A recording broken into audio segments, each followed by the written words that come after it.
उद्घोष एकेडमी के इस उर्दू की क्लास में आप सभी प्रतिभागियों का, आप सभी परीक्षार्थियों का और आप सभी जो भी उर्दू के तालिब इल्म हैं उन सब का स्वागत है, इस्तकबाल है, खैर मकदम है।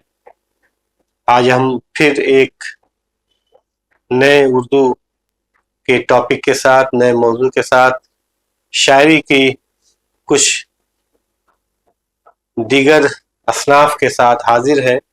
उम्मीद है पिछली वीडियोस की तरह ये वीडियो भी आपको पसंद आएगी और आप हमें अपनी दुआओं से नवाजेंगे। ये वीडियो देखने के बाद आप लोग अपने कमेंट जरूर कीजिए, दूसरों तक भी पहुंचाइए, क्योंकि ये वीडियो बिल्कुल नई है और आने वाले टीईटी एग्जाम के लिए, पीजीटी एग्जाम के लिए काफी कारआमद भी है। तो आप इसको फैलाइए और दूसरों तक पहुंचाने का काम कीजिए। हमारी कोशिश ये है, हमारी उद्घोष एकेडमी की कोशिश ये है कि इस प्लेटफॉर्म के जरिए आपको उर्दू के जो भी मुश्किल कंटेंट है, जो आपको समझ में नहीं आते हैं, उसके बारे में हमें बताएं, हम उस पर वीडियो बनाएंगे और आप तक पहुंचाएंगे, आपकी मुश्किल को आसान बनाएंगे। तो आप सबसे गुजारिश है कि आप हमारा ताउन करें और साथ ही साथ अपने लिए भी एक आसान रास्ता बनाएं और कामयाबी हासिल करें। तो अपनी कामयाबी में हमारी मदद, हमारा ताउन भी आप ज़रूर लीजिए और बताइए कि आपको किस मौजू पे मवाद की जुस्तजू है। तो आइए उद्घोष एकेडमी के इस प्लेटफॉर्म पे आज के टॉपिक की शुरुआत करते हैं। आज हम कुछ नए नज़्म के असनाफ के बारे में चर्चा करने के लिए यहाँ पे हाजिर हैं और इस पे हम आसान जुबान में, आसान भाषा में आपको समझाने की कोशिश करेंगे कि ये जो नज़्म की असनाफ है ये क्या है। हम्द, नात, मनक़बत, रुबाई, क़ता, ये सब नज़्म की किस्में हैं जो अपनी अपनी अलग अलग खुसूसियात की बिना पर अलग अलग नामों से जानी जाती है। नज़्म क्या होती है, नज़्म किसे कहते हैं, इसको अगर आपको जानना है तो हमारा वो वीडियो आप ज़रूर देखिएगा जो मैंने नज़्म पे बनाया है। नज़्म को जो आप देख लेंगे तो ये चीज़ें भी आपको बहुत ही आसानी से समझ में आ जाएंगी। तो आइए अब आज की क्लास की शुरुआत करते हैं। इसमें नात से पहले आप देख रहे हैं कि एक सिन्फ है जिसको कि हम्द कहा जाता है। हम्द दरअसल वो असनाफ़ नज़्म है जिसमें अल्लाह ताला की तारीफ बयान की जाती है, यानी कि वो नज़्म जिसमें अल्लाह ताला की तारीफ बयान की जाती है उसको हम्द कहते हैं। इसमें बहुत ज़्यादा कुछ कहने की ज़रूरत नहीं है। जो भी शायर है जब भी वो अपनी किसी भी कोशिश में तवाज़माई करते हैं तो शुरुआत वो अक्सर देखा गया है कि हम्द से ही करते हैं, अल्लाह की तारीफ बयान करते हैं।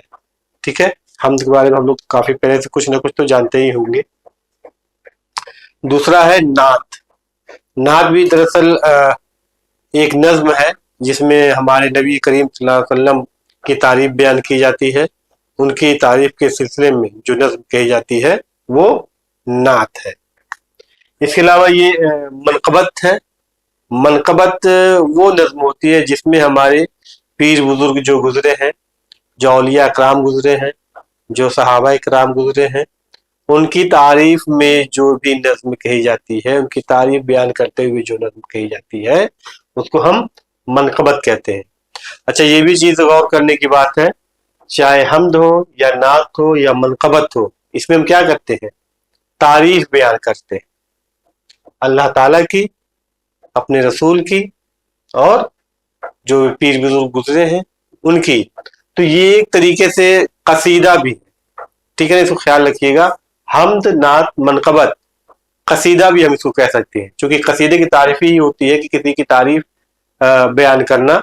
तो यहाँ पे हम कह सकते हैं कि ये कसीदे की भी एक किस्म है, लेकिन दरअसल ये नात है, सॉरी दरअसल ये क्या है, नज़्म। ठीक है ना। अब आइए बढ़ते हैं रुबाई की तरफ। रुबाई भी एक छोटी मुख्तसर नज़्म होती है जो 4 मिसरों पे मुश्तमिल होती है। इसका पहला, दूसरा और चौथा मिसरा जो होता है وہ ہم قافیہ ہوتا ہے۔ اس کے لیے ایک خاص بحر رائج ہے جس کو بحر حزج کہتے ہیں۔ کیا کہتے ہیں؟ بحر حزج۔ لکھ دوں میں یہاں پہ،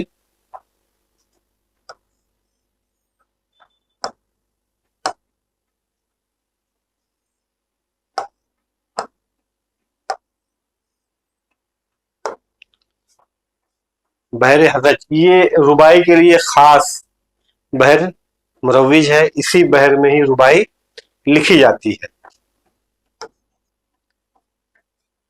ٹھیک ہے، ربائی میں پہلا، دوسرا اور چوتھا مصرع کیا ہوتا ہے؟ ہم قافیہ ہوتا ہے، اور جو تیسرا مصرع ہوتا ہے باقی کے اوپر کے دو مصروں سے الگ ہوتا ہے۔ اس میں ایک خاص بات یہ بھی ہوتی ہے کہ جو اس نظم کا جو چوتھا مصرع ہوتا ہے وہ سب سے زیادہ زوردار ہوتا ہے، سب سے زیادہ پر اثر ہوتا ہے، اور اس نظم کے تعلق سے اس کا ماخذ ہوتا ہے، اس کا نچوڑ ہوتا ہے، اس کا خلاصہ ہوتا ہے۔ ٹھیک ہے، تو ربائی کی خاص بات یہ بھی ہے جو بحر حزج میں لکھی جاتی ہے کہ اس میں اس کا چوتھا مصرع جو ہوتا ہے وہ سب سے زیادہ زوردار ہوتا ہے، زوردار ہونا چاہیے۔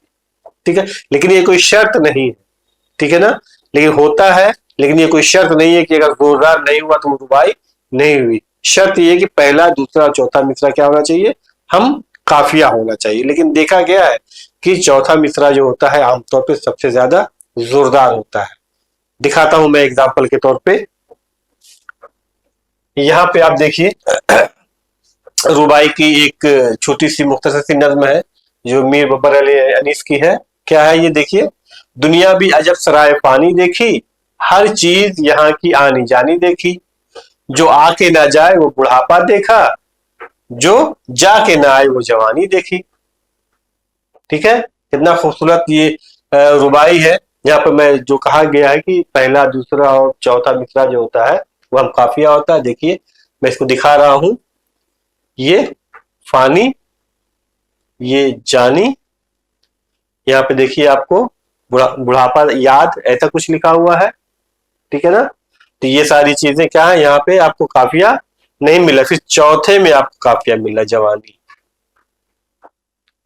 فانی، جانی، جوانی، یہ کیا ہے؟ قافیات، یعنی پہلا، دوسرا اور چوتھا مصرع کیا ہو گیا؟ ہم قافیہ ہو گیا۔ تو یہ کیا ہو گیا؟ ایک ربائی ہوئی۔ تیسرا مصرع کیا ہے؟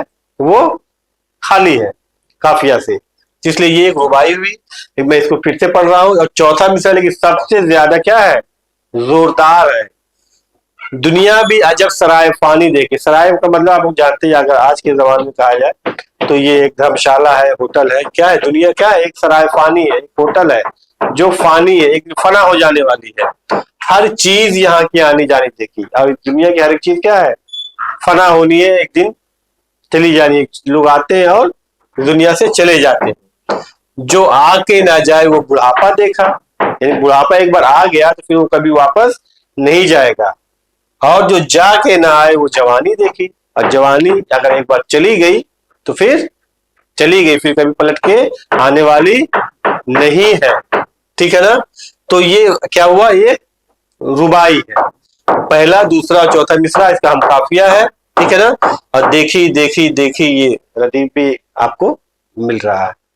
ٹھیک ہے نا، ردیف کا جو لفظ ہوتا ہے بار بار اس کو دہرایا جاتا ہے۔ ٹھیک ہے، تو آئیے اب دیکھتے ہیں یہ پانچویں جو نظم کی جو صنف ہے وہ ہے قطع۔ ٹھیک ہے، قطع بھی ایک 4 مصروں کی ہی نظم ہوتی ہے۔ میں ربائی کے بارے میں پہلے میں کچھ اور باتیں میں سوچ رہا ہوں بتا دوں، یاد آ گئی تو۔ ربائی دراصل یہ عربی کا لفظ ہے جو بنا ہے ربا سے۔ ربا کا مطلب ہوتا ہے 4۔ ٹھیک ہے نا، اسی لیے اس کو ربائی کہا گیا، اور 4 مصروں کی یہ نظم ہوتی ہے، اس لیے اس کو ربائی کہا گیا ہے، ربا سے بنا ہوا ہے۔ اس کو 2 بیتی بھی کہا جاتا ہے۔ کیا کہا جاتا ہے؟ 2 بیتی بھی کہا جاتا ہے ربائی کو۔ ٹھیک ہے، اب آئیے بات کرتے ہیں قطع کی۔ قطع بھی 4 مصروں پہ مشتمل ایک نظم ہے۔ ٹھیک ہے، 4 مصروں پہ، یہ زیادہ بھی ہو سکتی ہے لیکن عموماً یہی دیکھا گیا ہے کہ 4 مصروں پہ مشتمل ایک نظم ہے जिसमें दूसरा और चौथा मिसरा हम काफिया होता है। ठीक है, ये शर्त है कि दूसरा और चौथा मिसरा क्या होता है, हम काफिया होता है। ये भी 4 मिसरों पे मुश्तमिल है, ये नज्म है, मुख्तसर नज्म इसको कहते हैं। तो ये और ये मुख्तसर नज्म है, जबकि इनमें कोई अशार की पाबंदी नहीं होती है। हमद में, नात में, मनकबत में, इसमें जितने भी अशार चाहे कह सकते हैं, लेकिन अमूमन देखा गया है कि जो भी नात होती है 15 से 16 अशार की होती है। हमद भी ऐसे ही देखा गया, मनकबत में भी अमूमन यही देखा गया है कि 15 से 17, 18, 19 अशार पे मुश्तमिल ये सब नज़में कही जाती है, कता की 4 मिसरों पे। और दूसरा और चौथा मिसरा क्या होता है, हम काफिया होता है। आइए इसको भी एक मिसाल के तौर पे देखते हैं। ये आपके सामने कता है, ठीक है, 4 मिसरों की नज्म है, मैं पढ़ता हूं।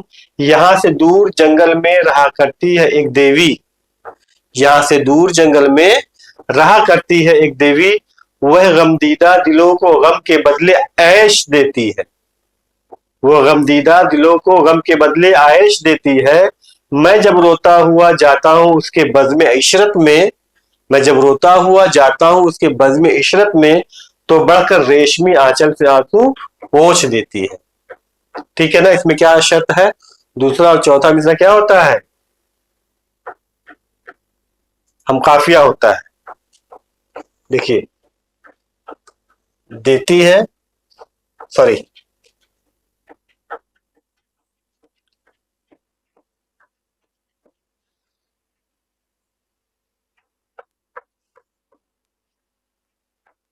और यहाँ पे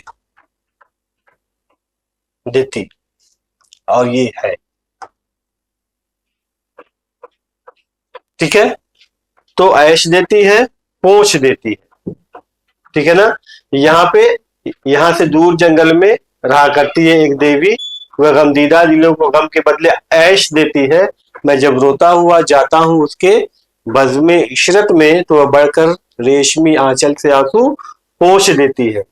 मैं इसको अगर समझाना चाहूँ तो ये पहला मिसरा बहुत ही आसान है।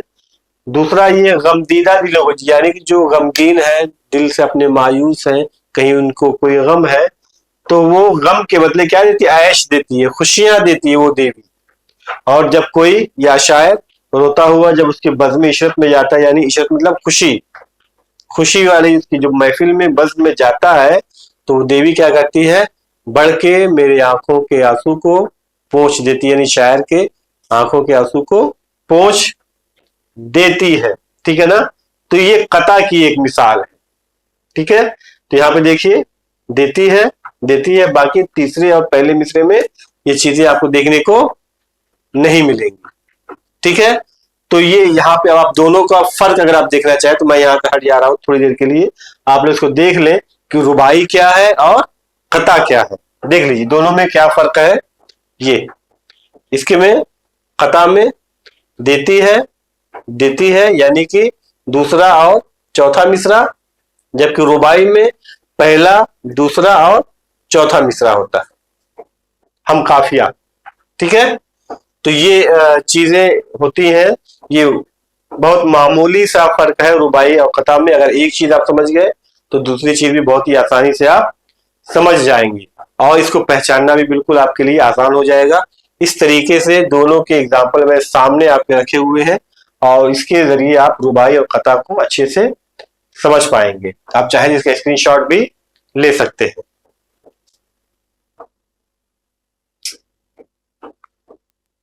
तो ये रहा मेरा आज का क्लास।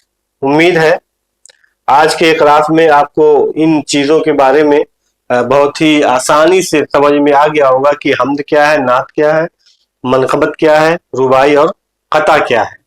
और इसके जरिए से आप उर्दू की शायरी के जो असनाफ हैं उनके बारे में आप जान पाए हैं, आगे भी जानते रहेंगे। कुछ और वीडियोज आगे बनने वाली हैं, और आपके भी ताउन की जरूरत है कि आप किस तरीके के वीडियोज चाहिए, हम उस पर लगातार मेहनत करके आपके सामने पेश करेंगे। तो अब मुझे इजाजत दीजिए, शुक्रिया।